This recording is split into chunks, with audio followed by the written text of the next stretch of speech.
Namaskar. The life of Swami Vivekananda by his Eastern and Western disciples. Part 2. Second visit to America. America का दूसरा भ्रमण. Episode 1. कभी कभी कोई लौटता है बाहर से थका हुआ, भीतर से संकल्पवान. कभी कोई उतरता है किसी बंदरगाह पर नहीं, इतिहास की अगली सीढ़ी पर. 28 अगस्त 1899 वह सुबह जब स्वामी विवेकानंद फिर से अमेरिका पहुंचे. न्यूयॉर्क की सड़कों पर अवकाश का सन्नाटा था, पर हडसन नदी की घाटी में रीडजली के हरियाली भरे मैदानों में एक महान यात्री लौट कर आया था, बिना किसी प्रचार के, बिना किसी उद्घोष के. हाथ में करी की एक बोतल, उस जो के लिए जिसे वे परिवार मानते थे. पर इस साधारण प्रतीक में भी छिपा था वह स्नेह जो केवल संत ही दे सकते हैं. रीडजली में वे प्रतीक्षा करते थे, बाहर नहीं भीतर से. इस बार उन्हें किसी मंच की नहीं, किसी संकेत की जरूरत थी, और वह संकेत आया. संध्या की हवाओं में, उन मित्रों की आंखों में जो वर्षों बाद फिर सामने थे, और उन प्रश्नों में जो अब केवल शिष्यों के नहीं, समय के थे. वे ड्राइंग सीखते, टहलते, मुस्कुराते, पर जब वे सत्य की बात करते तो समय रुक जाता. फर्श पर बैठा वह सन्यासी भव्य नहीं दिखना चाहता था, क्योंकि उसका अंतरतम भव्य था. और तब किसी ने कहा, मैं जानता हूं यह वह पुरुष है जो चाहे तो स्वर्ग और पृथ्वी को हिला सकता है. यह सिर्फ अमेरिका की दूसरी यात्रा नहीं थी, यह एक तीर्थ था जहां एक युग नया आकार ले रहा था. आइए अनुभव करते हैं स्वामी विवेकानंद की आत्मस्मृति को, जुड़ते हैं उस चेतना से जो आज भी गूंज रही है. स्वामी विवेकानंद की अद्भुत जीवन यात्रा का हिस्सा बनने के लिए इस भाग को अंत तक सुने. अगर आपको यह प्रयास अच्छा लगे तो कृपया लाइक, कमेंट और हमारे चैनल को सब्सक्राइब करें. जय स्वामी विवेकानंद. सोमवार की सुबह 28 अगस्त 1899 को SS न्यू मीडियन जहाज न्यूयॉर्क पहुंचा, और लगभग 3.5 वर्षों के लंबे अंतराल के बाद स्वामी विवेकानंद ने एक बार फिर अमेरिकी भूमि पर कदम रखा. न्यूयॉर्क में ठीक वैसे ही जैसे लंदन में यह छुट्टियों का समय था. अतः उसी दोपहर अपने पुराने मित्र मिस्टर और मिसेज फ्रांसिस लेगेट के टाउन हाउस में मिलने के बाद स्वामी जी और उनके गुरु भाई स्वामी तुरायानंद उनके साथ ट्रेन से रीडजली चले गए. न्यूयॉर्क से लगभग 90 मील दूर हडसन नदी की घाटी में स्थित उनका सुंदर ग्रामीण निवास. रीडजली में उपस्थित अतिथि मिस मॉड एस्टम, जिन्होंने स्वामी जी के जहाज से उतरने पर स्वागत किया था, उन्होंने बाद में लिखा, वे थके हुए और बीमार से लग रहे थे. लेकिन यह स्पष्ट था कि उनका मनोबल ऊंचा था, क्योंकि उन्होंने आगे लिखा, वे बहुत ध्यानपूर्वक एक बड़ी बोतल पकड़े हुए थे जो कागज में लिपटी हुई थी और जगह जगह से फटी हुई थी. यह बहुमूल्य बोतल, जिसे वे बिन वाटर पहुंचने से पहले किसी को भी नहीं सौंपना चाहते थे, भारत से लाई गई एक तरह की चटनी जैसी कड़ी थी.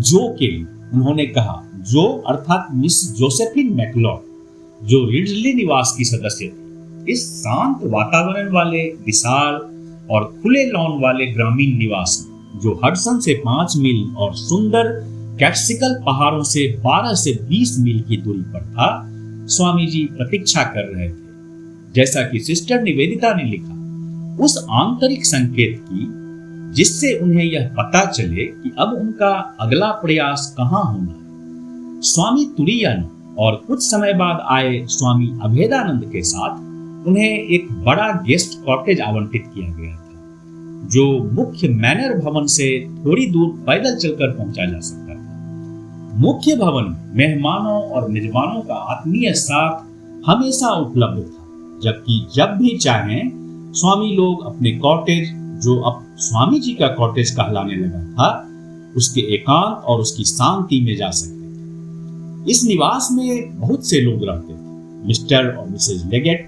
मिस मैक्लियोड, मिसेज लेगेट की पहली शादी से उनके पुत्री और पुत्र अल्बर्टा और हॉलिस्टर स्टारजेस, मिस्टर लेगेट के भतीजे मिस्टर थियोडोर विटमार्स और उनका परिवार, मॉड एस्टम और कुछ अन्य अस्थायी अतिथि तथा कई अस्थायी अतिथि जो स्वामी जी के वहां 10 सप्ताह के प्रवास के दौरान अलग अलग समय पर आते जाते रहे। सिस्टर निवेदिता 20 सितंबर को लंदन से पहुंची और स्वामी जी के नवंबर के प्रारंभिक दिनों में प्रस्थान करने तक वही रही।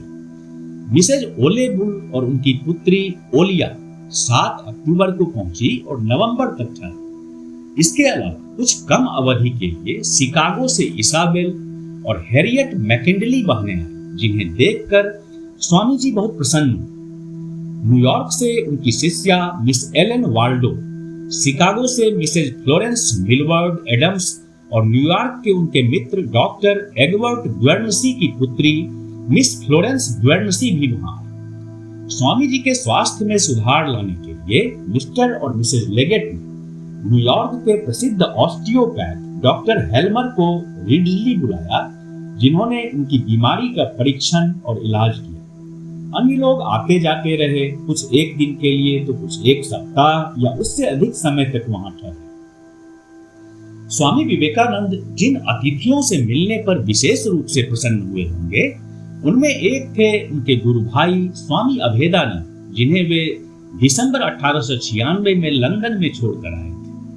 स्वामी अभेदानंद अगस्त 1897 में अमेरिका आए थे और तब से न्यूयॉर्क की वेदांत सोसाइटी का कार्य बहुत सफलता के साथ संचालित कर रहे थे। जब स्वामी विवेकानंद न्यूयॉर्क पहुंचे, उस समय स्वामी अभेदानंद मेन राज्य में स्थित green anchor school of comparative religions में व्याख्यान दे रहे थे और इसी कारण वे तुरंत अपने प्रिय गुरु भाई से नहीं मिल सके। 8 सितंबर को स्वामी विवेकानंद के बुलावे पर वे रिडली आए और वहां लगभग 10 दिन ठहरे। स्वामी विवेकानंद को अमेरिका में कार्यों की प्रगति और न्यूयॉर्क वेदांत सोसाइटी के हाल ही में अस्थायी स्थान 146 ईस्ट 55th स्ट्रीट पर स्थानांतरण की जानकारी पाकर बहुत संतोष हुआ। 15 अक्टूबर को स्वामी अभेदानंद ने इन वेदांत सोसाइटी रूम्स का विधिवत उद्घाटन किया और 22 अक्टूबर से उन्होंने वहां नियमित कक्षाएं प्रारंभ कर दी। सितंबर के मध्य तक स्वामी विवेकानंद का स्वास्थ्य स्पष्ट रूप से सुधरने लगा था। उस समय एक अमेरिकन ब्रह्मचारिणी ने उनके बारे में लिखा, अब 3 सप्ताह हो चुके हैं जब स्वामी विवेकानंद और स्वामी तुरैयानंद इंग्लैंड से अमेरिका पहुंचे। स्वामी विवेकानंद तेजी से अपनी अस्वस्थता से उबर रहे हैं और भारत से इंग्लैंड तक की समुद्री यात्रा में जो स्वास्थ्य लाभ हुआ, उससे उनमें अब प्रतिदिन नई ऊर्जा का संचार हो रहा है। वे कुछ चुनिंदा लोग जिन्होंने स्वामी जी को यहाँ पहुंचने के बाद घरेलू माहौल में बातचीत करते सुना, वे गहरे रूप से प्रभावित हैं उस महान सत्य संदेश से जो वे लेकर आए।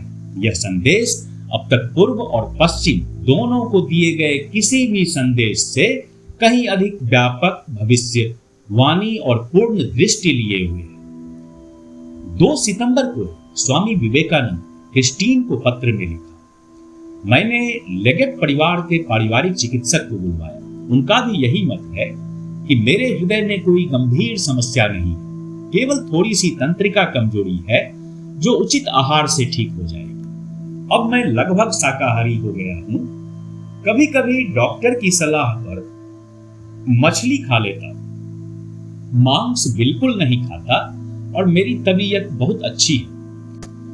रिडली में स्वामी जी की दिनचर्या हल्की फुल्की और विविध प्रकार की थी। सितंबर की शुरुआत में उन्होंने मेरी हिल को लिखा, मैं भारत और उसके लोग पर एक पुस्तक लिख रहा हूं, एक सरल बातचीत जैसी छोटी सी रचना। फिर से मैं फ्रेंच सीखने जा रहा हूं। कभी वे गोल्फ खेलने की कोशिश करते, कभी गांव में टहलने निकल जाते या मॉड स्टम्प से ड्राइंग सीखते। अपने क्रेयॉन पर इतनी लगन और एकाग्रता से मेहनत करते जैसे वह उनका जीवन कार्य हो। मॉड स्टम्प ने लिखा, कभी कभी वे मॉड स्टम्प के लिए चित्रांकन हेतु बैठते भी थे, परंतु सबसे अधिक आनंददायक क्षण वे होते जब गर्मियों की लंबी संध्या स्वामी जी अपने दोस्तों के साथ घरेलू बातचीत करते और सत्य के महान संदेश को सहजता से साझा करते। श्रोता मंत्र मुग्ध होकर उन्हें सुनते। अपने प्रियजनों की सेवा और आत्मीय देखभाल में स्वामी जी ने रिड्जली के शांत निवास में विश्राम किया। उनकी उपस्थिति वहां के मेजबानों, उनके परिवार और अतिथियों के लिए प्रेरणा और आनंद का स्रोत थी। 1 नवंबर को उन्होंने क्रिस्टीन को लिखा, अब मैं बहुत मजबूत और स्वस्थ हूं और खुद को शेर की तरह बलवान महसूस करता हूं, किसी भी कार्य को दोबारा संभालने के लिए तैयार। और 7 नवंबर को केवल कुछ दिन बाद उन्होंने न्यूयॉर्क के लिए प्रस्थान कर दिया। उनका विश्राम काल समाप्त हो गया। इस दौरान स्वामी तुरायानंद ने अक्टूबर के अंत में रिडजली छोड़ दिया और मॉन्टक्लेयर न्यू जर्सी चले गए। वहां उन्हें कार्य मिला मिसेज एफ व्हीलर के घर बच्चों के लिए कक्षाएं लेने, जो वेदांत की एक समर्पित छात्रा थी। इसी स्थान पर पहले स्वामी शारदानंद भी ठहर चुके थे और उपदेश दे चुके थे। स्वामी तुरायानंद सप्ताह में 1 बार न्यूयॉर्क भी जाते और वहां बच्चों को हितोपदेश तथा अन्य भारतीय ज्ञान ग्रंथों की कहानियां और पाठों के माध्यम से शिक्षा देते। वे न्यूयॉर्क के छात्रों से बातचीत करते, ध्यान करते। बाद में जब स्वामी अभेदानंद शहर से बाहर होते तो सोसाइटी की कक्षाएं तथा व्याख्यान देने का उत्तरदायित्व भी निभाते। दिसंबर 1899 में स्वामी तुरायानंद कैम्ब्रिज मैसाचुसेट्स गए, जहां उन्होंने बहुमूल्य कार्य किया। 10 दिसंबर को उन्होंने शंकराचार्य विषय पर कैम्ब्रिज कॉन्फ्रेंस में एक लेख पढ़ा। यह व्याख्यानों की एक वार्षिक श्रृंखला थी जिसका संचालन डॉक्टर लुइस जेनस करते थे और जिसका प्रायोजन मिसेज ओले बुल करती थी। यह स्वामी तुरायानंद का पहला सार्वजनिक भाषण था जिसमें हार्वर्ड विश्वविद्यालय के प्रोफेसर और अन्य विद्वान उपस्थित थे। सभी ने उनके भाषण की बहुत सराहना की। स्वामी विवेकानंद की न्यूयॉर्क वेदांत सोसाइटी के नए भवन में पहली उपस्थिति मंगलवार 7 नवंबर की शाम को, यानी उसी दिन जब वे न्यूयॉर्क पहुंचे। फरवरी 1900 के ब्रह्मवादिन में प्रकाशित एक पत्र के अनुसार उन्हें सभा का संचालन करने के लिए अनुरोध किया गया। स्वामी अभेदानंद ने उन्हें प्रेम और श्रद्धा के साथ प्रस्तुत करते हुए कहा कि वे न्यूयॉर्क में वर्तमान वेदांत कार्य के संस्थापक हैं और अमेरिका में वेदांत दर्शन के अग्रदूत और भविष्य वक्ता हैं। स्वामी विवेकानंद ने सभा की अध्यक्षता की और संध्या का समय प्रश्नोत्तरी के लिए समर्पित किया। स्वामी विवेकानंद द्वारा नवंबर 1894 में स्थापित न्यूयॉर्क वेदांत सोसाइटी लगातार प्रगति कर रही थी और अगस्त 1897 से जब से स्वामी अभेदानंद ने उसका नेतृत्व संभाला तब से वह और भी समृद्ध हो गई थी। स्वामी अभेदानंद ने सोसाइटी के भीतर और बाहरी व्याख्यानों के माध्यम से गहरा प्रभाव डाला था। वास्तव में अमेरिका में स्वामी विवेकानंद द्वारा शुरू किया गया आंदोलन अब जड़ें पकड़ चुका था। सितंबर 1899 के ब्रह्मवादी एक न्यूयॉर्क निवासी शिष्य ने लिखा, 2 वर्षों की धैर्यपूर्वक, निरंतर और प्रेम पूर्ण सेवा ने वेदांत को समर्पित छात्रों के एक पवित्र समूह में स्थापित कर दिया है, जो इस कार्य को आगे बढ़ाने के लिए पूर्णतः समर्पित है। और वेदांत आंदोलन का प्रभाव केवल इसके अनुयायियों तक सीमित नहीं था। सामान्य जनमानस ने भी इसे समकालीन चिंतन आंदोलन का एक उभरता हुआ महत्वपूर्ण घटक माना। वेदांत दर्शन अब बौद्धिक और धार्मिक क्षेत्रों में चर्चा का विषय बन चुका था, विशेषकर उन धार्मिक समूहों में जो नए आध्यात्मिक मार्गों की खोज कर रहे थे। स्वाभाविक रूप से स्वामी विवेकानंद अपनी अनुपस्थिति में हुई इस प्रगति को देखकर अत्यंत प्रसन्न हुए। 10 नवंबर को वेदांत सोसाइटी की लाइब्रेरी में उनके सम्मान में एक सार्वजनिक स्वागत समारोह आयोजित किया गया। यह कहने की आवश्यकता नहीं कि उनके कई पुराने मित्र शिष्य उनसे मिलने पहुंचे। अपने प्रिय गुरु को फिर से, चाहे थोड़े समय के लिए ही सही, अपने बीच पाकर वे अत्यंत आनंदित थे। उनके स्वागत में बड़ी संख्या में ऐसे पुरुष और महिलाएं भी उपस्थित थी जो उनके नाम या 1896 में प्रकाशित पुस्तकों के माध्यम से आकर्षित हुए थे और उन्हें व्यक्तिगत रूप से देखने और सुनने की इच्छा रखते थे। स्वागत समारोह में उनके कुछ पुराने मित्रों ने उन्हें एक स्वागत संदेश भी प्रस्तुत किया, जिसके उत्तर में स्वामी जी ने यह स्पष्ट किया कि उनका हृदय प्रेम और शुभकामनाओं से परिपूर्ण है। स्वामी अभेदानंद के एक शिष्य ब्रह्मचारी गुरुदास, जो बाद में स्वामी अतुलानंद के नाम से प्रसिद्ध हुए, उस स्वागत समारोह में उपस्थित थे। उन्होंने अपनी स्मृति गाथा with the Swami's in America में उस शाम की अपनी अनुभूतियों को इस प्रकार दर्ज किया है। स्वामी जी जब थोड़े समय के लिए न्यूयॉर्क में ठहरे तो वेदांत होम में अत्यंत हर्ष का वातावरण था। स्वामी जी ने कोई सार्वजनिक व्याख्यान तो नहीं दिया, परंतु वे वेदांत होम में आयोजित कक्षाओं और बैठकों में शामिल होते रहे, जहां वे संक्षिप्त वार्ताएं करते और प्रश्नों के उत्तर देते। वहां उनके सम्मान में एक सार्वजनिक स्वागत समारोह हुआ, जिसमें उनके पुराने मित्र और शिष्य बड़ी संख्या में उनसे मिलने आए। यह एक अत्यंत आनंदपूर्ण आयोजन था। साथ ही ऐसे भी कई लोग उपस्थित थे जो लंबे समय से इस महान स्वामी जी से मिलने की इच्छा रखते थे, जिनके बारे में उन्होंने बहुत कुछ सुना था। स्वामी जी का यह स्वागत सार्वजनिक होते हुए भी अनौपचारिक था। स्वामी जी के पास हर पुराने मित्र के लिए एक मुस्कान, एक विनोद या एक स्नेहपूर्ण शब्द था। काफी समय तक वे भारतीय शैली में फर्श पर बैठे रहे और उनके कुछ मित्र भी उनके साथ वैसे ही बैठ गए। बहुत सारी बातें हुई, हंसी ठिठोली हुई और स्वामी जी के किसी संकेत या उनकी टिप्पणी से यह स्पष्ट था कि उन्होंने अपने पुराने शिष्यों को तनिक भी नहीं भुलाया था। स्वामी अतुलानंद आगे लिखते हैं, स्वामी जी अपने व्यवहार में इतने सरल थे, इतने सामान्य जन, कि जैसे कि जब मैंने उन्हें पहली बार देखा तो वे मुझे उतने प्रभावशाली नहीं लगे। उनके तौर तरीकों में ऐसा कुछ नहीं था जिससे लगे कि वे वही स्वामी हैं जिन्हें कभी न्यूयॉर्क समाज का सिंह कहा गया था। वे पहनावे और व्यवहार दोनों में अत्यंत साधारण थे, बिल्कुल हम लोगों जैसे। वे किसी मंच पर बैठने वाले विशिष्ट जन की तरह स्वयं को ऊंचा नहीं दिखाते थे। वे कमरे में घूमते रहे, फर्श पर बैठे, हंसे, मजाक किया, बातचीत की, कुछ भी औपचारिक नहीं था। हाँ, मैंने उनकी शानदार चमकदार आंखें, सुंदर चेहरे और उनकी राजसी काया को जरूर देखा। ये उनके ऐसे गुण था जिन्हें कोई परिस्थिति छिपा नहीं सकती थी। परंतु जब मैंने उन्हें कुछ क्षणों के लिए मंच पर खड़ा देखा और वे अन्य लोगों से घिरे हुए थे, अचानक मेरे मन में कौंधा, क्या व्यक्तित्व है, क्या शक्ति, क्या पुरुषार्थ, कितना विराट मनुष्य। उनके पास खड़े सभी लोग तो जैसे तुच्छ प्रतीत हो रहे थे। यह अनुभव मेरे लिए लगभग एक झटके जैसा था, जैसे कुछ चौंका देने वाला। क्या चीज थी जो स्वामी जी को इतना विशिष्ट बनाती थी? क्या वह उनकी ऊंचाई थी? नहीं, वहां उनसे भी लंबे सज्जन मौजूद थे। क्या वह उनका गठीला शरीर था?